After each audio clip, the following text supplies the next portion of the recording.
Beckett doesn't try to attack them as much, but he's still fascinated by cat TV, which is good. That's the idea, to entertain them.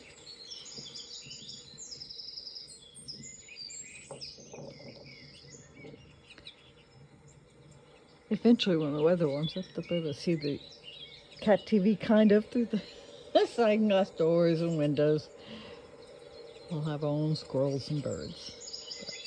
But in the meantime, see if we got snow where they are, wherever this is being filmed. Handsome Nature on YouTube. And there's Rebus. We occasionally have a hiss with the new kitties and the OG cats, but they're getting on pretty good. Okay, bye.